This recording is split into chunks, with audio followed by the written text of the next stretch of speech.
Hey guys, Joel's here with another reasoning session. Today, we're going to talk about words and why they're so important when we're manifesting.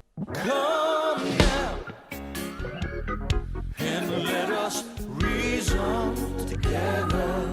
Come now, we can talk it over. So we've really got to be mindful in the words that we're speaking when we're actually trying to create either a better life for ourselves or bring a vision into the world, whatever it is. Even if we're trying to hone our talents or, just even help other people, just seeing a potential that actually changes reality.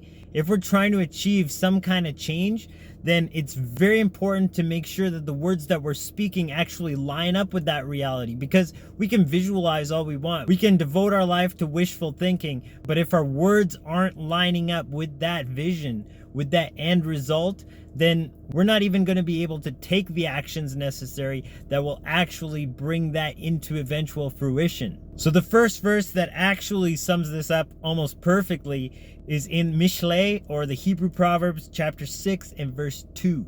Thou art snared with the words of your mouth. Thou art taken with the words of your mouth. So no matter what you speak, it doesn't say here good or bad. Just whatever you're speaking, that's going to hold you like a snare into position. So we want to make sure that the words that we're speaking actually line up with something that we prefer rather than something that, we're trying to avoid. And this is even further exemplified in the words of Jesus when he actually talks, to the religious institution of the day, and he just exposes them straight up for what they're doing. In the Evangelion of Matthew, in chapter 12, he compares what good and bad words actually do to you. Starting at verse 33, he says, either make the tree good and his fruit good, or else make the tree corrupt and his fruit corrupt, for the tree is known by his fruit. So it says that, the fruit that you bear, the words that you speak, that is going to tell you what kind of tree that is, what kind of person that is. Is this person just saying nice words? Are they really living the nice words? Or do their words, completely disagree with what they're trying to portray themselves as? And in the next verse, he goes past the metaphor and just says it straight up. O generation of vipers. Talking to the religious institutions here. Vipers are the serpents with venom in their mouths, poison in their speech. I mean, do we need to say more when we're dealing with these churches?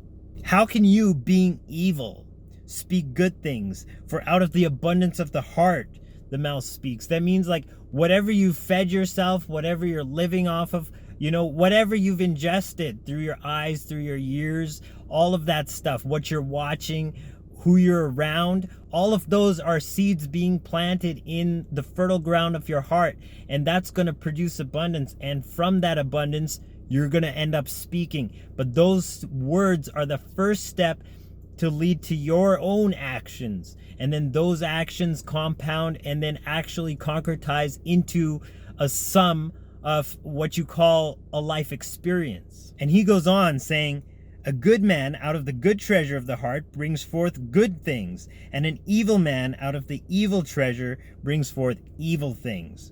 But I say unto you that every idle word that men shall speak, they shall give account thereof in the day of judgment. And that doesn't just mean in the next life. That literally means that it will be brought to you and you will have to judge it. You will have to reap the harvest of whatever words you're planting, even if you're just making a joke and saying, oh, you know what, these idiots out there, or whatever it is. You got to make sure that every single word that you're saying is actually helping you build the reality you prefer. No word goes unnoticed by Source, because Source is the living word. And this is summed perfectly again in the next verse, verse 37. For by your words you shall be justified, and by your words you shall be condemned.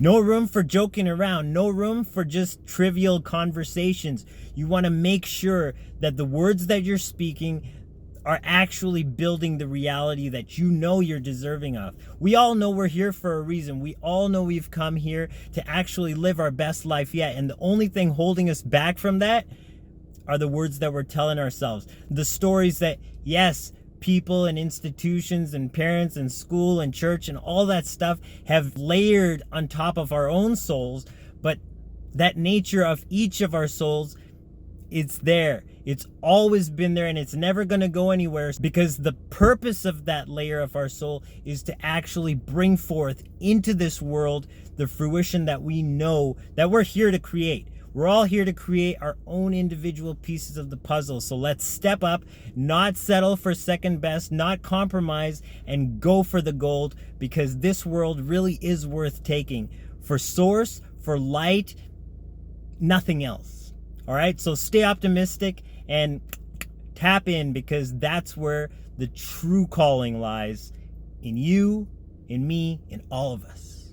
Let's do this and create our best life yet. And a utopia that future generations will actually look back and say, wow, their generation really put the pedal to the metal.